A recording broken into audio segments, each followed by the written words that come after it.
खुर्चीवर बसा. आपण जयंत पाटलांचे खरोखर चिरंजीव आहेत. मी पोलीस चॅनलवाल्यांना खरंच मी धन्यवाद देईल. एखादा अपवाद सुटला तर भाषणं चांगली झालेली आहे. मोर्चा आहे तो महाराष्ट्राच्या संस्कृतीची जाणीव करण्याचा. खरं म्हणलं तर माझं म्हणणं वेगळं होतं. मी जयंत पाटील साहेबांना फोन केला, साहेब महाराष्ट्र तुमच्या हात सांगलीमध्ये घेऊन यायचं आहे. साहेब बोलले गरज नाही, कारण राजाराम बापूंचा हा विचार आणि वारसा घेणारा नेता हा महाराष्ट्राचा माझा अभिमान आहे, याचा मी त्या मुद्द्यावर उल्लेख करतो. मी सोमवारी नाही आहे. मी साहेबांना विनंती केली, तुम्ही नसला तरी महाराष्ट्रातला असलेला आणि सांगली जिल्ह्यातला असलेला जयंत पाटील या ठिकाणी हजारोच्या संख्येने उपस्थित राहील आणि या सरकारला जाणीव करून देईल. कसली संस्कृती आपण जपायची हो? संस्कृती जपण्याचा ठेका फक्त आपणच घेतलाय.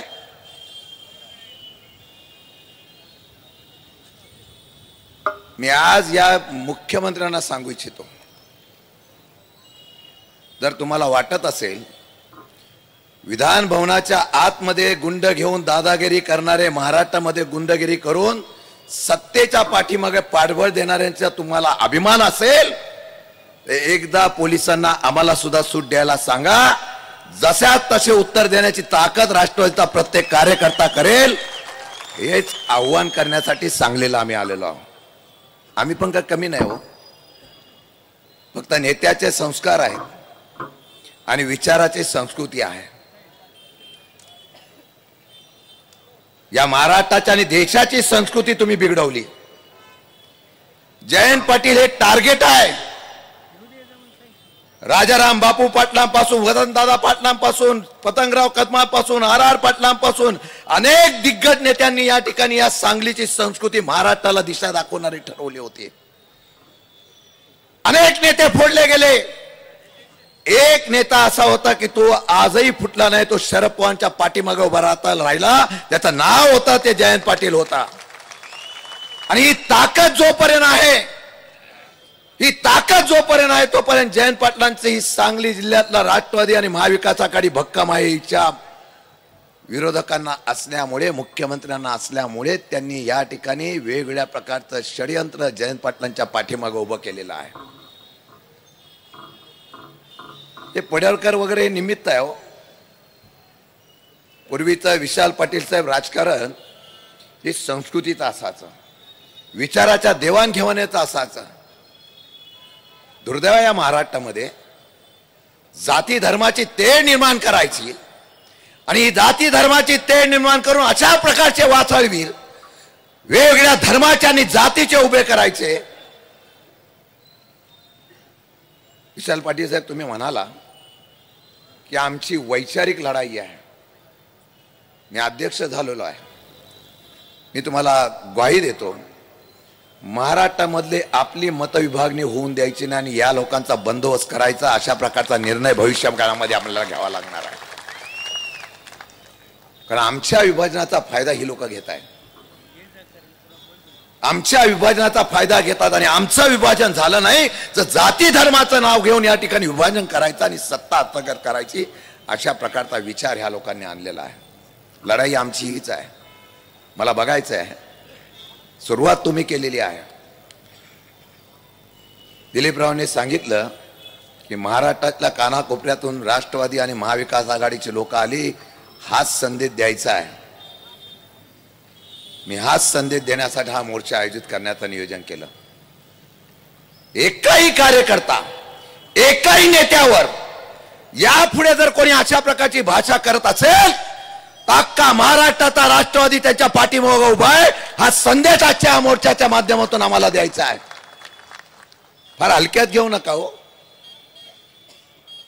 राजाराम बापू पाटलांच्या बद्दलचा उल्लेख या ठिकाणी केला गेला.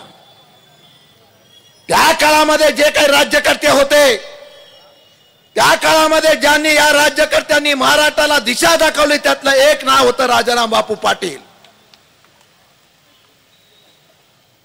जयंतराव पाटलांच्या आईबद्दल तुम्ही उल्लेख केला.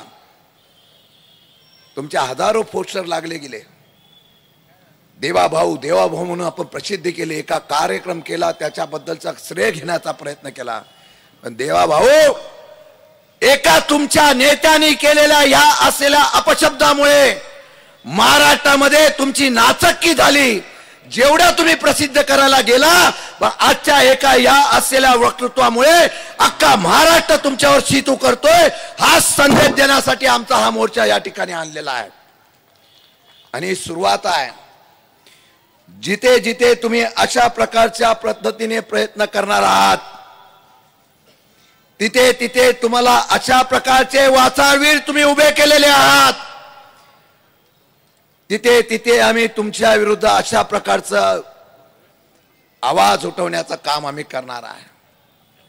एक अवधूत वडार समाजाचा होता. तुम्ही समाजावर बोलता, मला वडार समाजाला या ठिकाणी आव्हान करायचं आहे. आपल्या समाजातला एक मुलगा शिकला, अधिकारी झाला, त्या मुलाचा आत्महत्या का खून याची न्याय त्याची कुटुंब मागताय. आणि त्या न्यायाच्या संदर्भातला संशय जयंत पाटलांनी केला म्हणून त्यांच्यावर शिवीगाळ केली जाते आहे. आता मला त्या समाजाला विनंती करायची आहे. हल्ली समाजाला फार महत्व आलेलं आहे. धनगर समाजाचा मोर्चा निघतोय. अनेक वर्ष समाजाला न्याय देऊ म्हणून अशा प्रकारचं वक्तृत्व करणारे सत्तेत आले, पण त्या समाजाला न्याय दिला नाही. पण काही नेते मोठे झाले आणि त्याच नेत्यांबद्दल कौतुक केलं जातं की त्यांचं भवितव्य फार उज्ज्वल आहे. असेच नेते पाळा, म्हणजे तुमचं भवितव्य संपल्याशिवाय राहणार नाही. हा इशारा सुद्धा आम्हाला द्यायचा आहे. मी वडार समाजाला विनंती करणार आहे, असेल हिंमत तुमच्यामध्ये, या सांगलीकरातल्या लोकांनी आवाज उठवलेला आहे. जर तुमच्यात हिंमत असेल तर तुमच्या या भाऊबंधाबद्दल आवाज जर जयंत पाटलांनी या सभेमधून उठवला असेल, सामान्य कुटुंबाला न्याय मिळावा म्हणून उचलला असेल, तर आता तुमची या ठिकाणी मागणी असायला पाहिजे की आमच्या बांधवाला न्याय मिळाला पाहिजे. अशा प्रकारची भूमिका तुम्ही घ्या. आम्ही निश्चितपणाने तुमच्या बरोबर असतो, अशा प्रकारचं आश्वासन सुद्धा या ठिकाणी देऊ इच्छितो. म्हणून बंधूंनो, मी एकच सांगणार आहे, मोर्चा झाला म्हणजे विषय संपला नाही. आता प्रत्येक जण जयंत पाटील व्हा, प्रत्येक जण जयंत पाटील व्हा. यांना सत्तेची मस्ती एवढी आहे, एवढी सत्तेची मस्ती आहे की या सत्तेच्या लोभापाठी समाज तर दुरावला, अप्रवृत्तीला चालना देण्याचा प्रयत्न ही लोक करताय. दादागिरीची भाषा जितेंद्ररावांनी सांगितली. जितेंद्ररावांवर सुद्धा दादागिरी करू शकतात. ठाण्यामध्ये राहणारा माणूस, मी पण करू शकतो ना, घाबरायचं का त्याच्यामध्ये? जर अंगावर आलं तर घेण्याची ताकद आमच्यामध्ये, आम्ही असे शिल्लदार आहोत. म्हणून आम्हाला एवढंच सांगावंसं वाटतं की झाकली मूठ 1.25 लाखाची. जयंत पाटील बोलत नाही पण करेक्ट कार्यक्रम करता, हा सांगलीचा इतिहास आहे. आता सगळेजण जयंत पाटील व्हा आणि दाखवून देऊ, आम्ही मारामारी करत नाही, आम्ही गुंडगिरी करत नाही, आम्ही दादागिरी करत नाही, पण आम्ही मनामध्ये आणलं तर उठाव करतो आणि उठाव केल्यानंतर नेस्तनाबूत करतो. हा इतिहास करण्याचा आपण सगळ्यांनी प्रयत्न करा. आणि सुरुवात आहे. परवाच्या दिवशी नाशिकला सुद्धा मोर्चा निघाला. एक खासदार फक्त प्रतीक पाटील साहेब, एक खासदार फक्त आमचा आहे, घोरपडे साहेब, एक खासदार होता. नाशिकला मोर्चा काढला तेव्हा विचारलं गेलं, अरे मोर्चा कसा निघेल?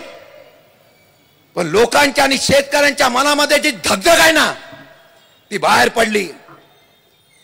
आज ती धगधग या ठिकाणी सांगलीमध्ये बाहेर पडलेली आहे. दबाव झुगारला गेलेला आहे. प्रशासनाच्या यंत्रणेला घाबरलेली लोक आली नाही, ती इथं लोक उपस्थित राहिलेली आहेत. आम्हाला प्रशासनाची भीती नाही, आम्हाला कोणाची भीती नाही. आता एकच आहे, यांना सत्तेची मस्ती, यांना सत्तेतून बाहेर काढायचं.